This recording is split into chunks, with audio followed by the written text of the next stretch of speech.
भगवान श्री कृष्ण की अवतार के समय यह सभी कलाएं प्रकट हुई थी।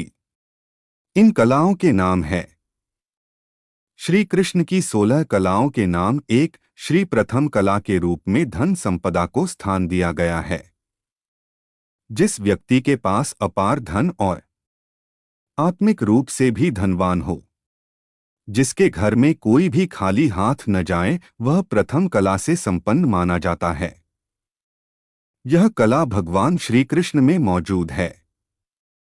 दो, भू, जिस व्यक्ति के पास पृथ्वी का राज्य भोगने की क्षमता है, पृथ्वी के एक बड़े भूभाग पर जिसका अधिकार है और उस क्षेत्र में रहने वाले जिसकी आज्ञाओं का सहजता से पालन करते हैं, अचल संपत्ति का मालिक होता है। भगवान श्री कृष्ण ने अपनी योग्यता से द्वारिकापुरी की स्थापना की, इसलिए यह कला भी इनमें मौजूद है। तीन, कीर्ति, जिसके मान सम्मान और यश कीर्ति से चारों दिशाओं में गूंज हो, जिसके प्रति लोग स्वतः ही श्रद्धा और विश्वास रखते हों, तीसरी कला से संपन्न होता है। भगवान श्री कृष्ण में यह कला भी मौजूद है। लोग सहर्ष श्री कृष्ण की जय जयकार करते हैं।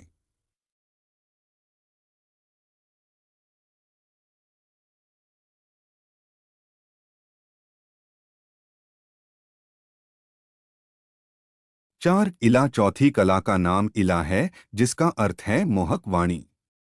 भगवान श्री कृष्ण में यह कला भी मौजूद है कि उनकी वाणी मन को मोहने वाली है।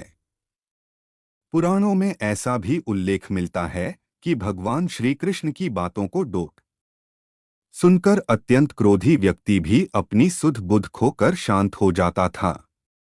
उसके मन में भक्ति की भावना जाग जाती थी। यशोदा मैया के पास शिकायत करने वाली गोपियां भी श्री कृष्ण की वाणी सुनकर शिकायत भूलकर तारीफ करने लगती थी। 5, लीला, भगवान श्री कृष्ण की पांचवी कला का नाम है लीला। लीला का अर्थ होता है आनंद। भगवान श्री कृष्ण को लीलाधर के नाम से भी जाना जाता है, क्योंकि उनकी बाल लीलाओं से लेकर जीवन की घटना रोचक और मोहक है।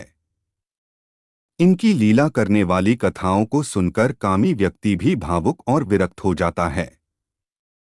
5, कांति, जिसके रूप से स्वतः ही मन आकर्षित होने लगे और प्रसन्न होने लगे, जिसके मुख मंडल को देखकर बार बार उसी को देखने का मन करने लगे, वह छठी कलाओं से संपन्न माना जाता है।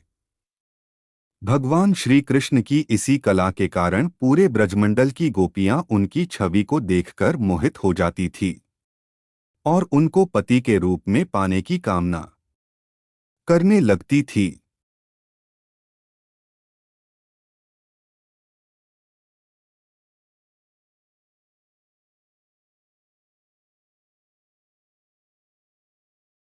सात, विद्या, भगवान श्री कृष्ण वेद वेदांग के साथ ही संगीत कला में भी पारंगत थे। राजनीति एवं कूटनीति श्री कृष्ण में भरी पड़ी थी। इसी कला का नाम विद्या है। 8, विमल, जिसके मन में किसी भी प्रकार का छल कपट न हो, वह आठवीं कला से युक्त माना जाता है। भगवान श्री कृष्ण सभी के प्रति समान व्यवहार रखते थे। उनके लिए न कोई छोटा था और न बड़ा था।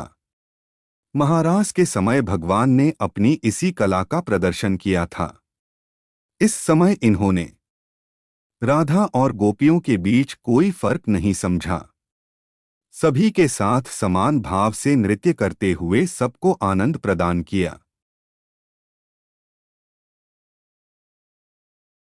उत्कर्षिणी, महाभारत के युद्ध के समय श्री कृष्ण ने नवी कला का परिचय देते हुए युद्ध से विमुख अर्जुन को युद्ध करने के लिए प्रेरित किया और अधर्म पर धर्म की विजय पताका लहराई।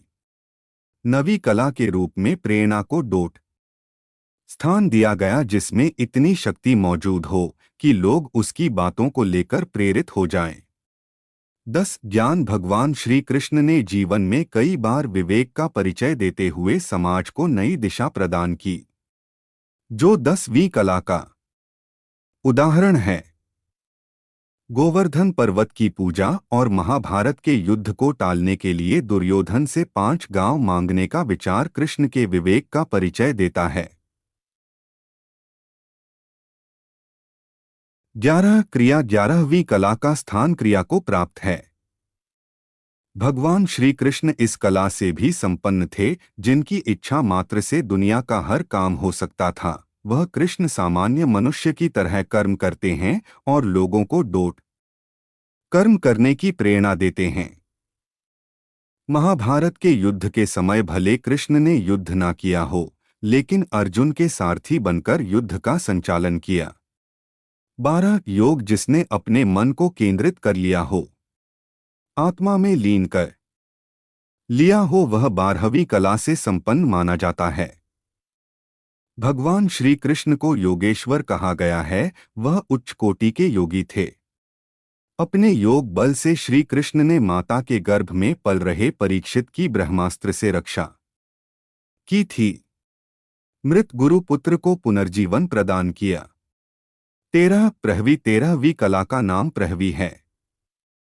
इसका अर्थ विनय होता है। भगवान श्री कृष्ण संपूर्ण जगत के स्वामी है। संपूर्ण सृष्टि का संचालन इनके हाथों में है। फिर भी इनमें कर्ता का अहंकार नहीं है। गरीब सुदामा को मित्र बनाकर छाती से लगा लेना।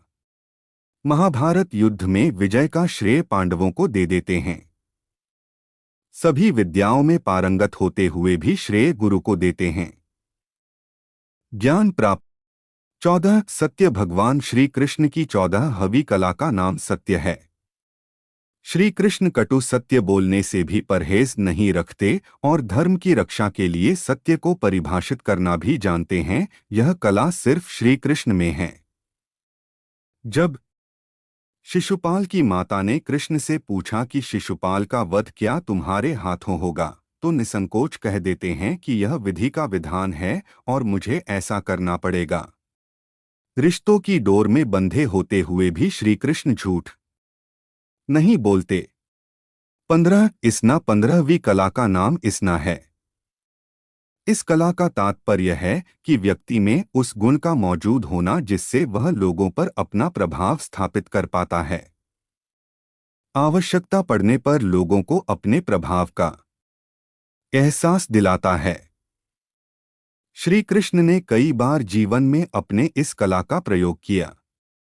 16 अनुग्रह बिना प्रत्युकार की भावना से लोगों का उपकार करना, यह 16वीं कला है। भगवान श्री कृष्ण को कभी भक्तों से कुछ पाने की उम्मीद नहीं रखते हैं, लेकिन जो भी इनके पास इनका बनकर आता है उसकी हर मनोकामना पूरी करते हैं।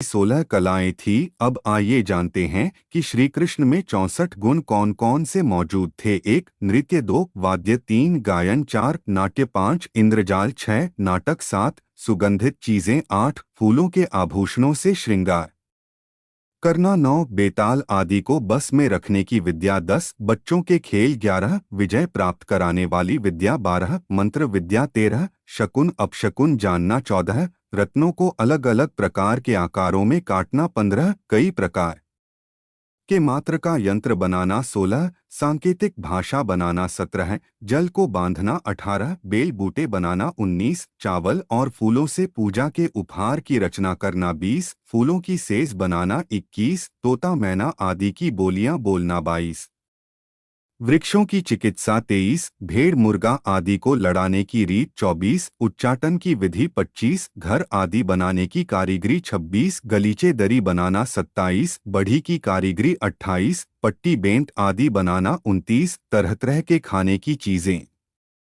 बनाना, 30 हाथ की फुर्ती के काम, 31 चाहे जैसा बेस धारण कर लेना, 32 द्यूत क्रीड़ा, 33 तरह तरह पीने के पदार्थ बनाना, 34 समस्त छंदों का ज्ञान, 35 वस्त्रों को छिपाने या बदलने की विद्या, 36 दूर के मनुष्य वस्तुओं का आकर्षण, 37 कपड़े और गहने बनाना, 38 हार माला आदि बनाना, 39 विचित्र सिद्धियां दिखलाना, 40 कान और चोटी के फूलों के गहने बनाना, 41 कठपुतली बनाना, 42 प्रतिमा आदि बनाना, 43 पहेलियां बुझाना, 44 सिलाई का काम 45, बालों की सफाई का कौशल 46, मुट्ठी की चीज या मन की बात बता देना 47, कई देशों की भाषा का ज्ञान 48, काव्य को समझ लेना 49, सोने चांदी आदि धातुओं तथा हीरे पन्ने रत्नों की परीक्षा 50, सोना चांदी आदि बना लेना 51, मणियों के रंग को पहचानना 52, खानों की पहचान 53, चित्रकारी दांत वस्त्र और अंगों को रंगना 54, सैया रचना 55, मणियों की फर्श बनाना 56, कूटनीति 57, ग्रंथों को पढ़ाने की चतुराई 58,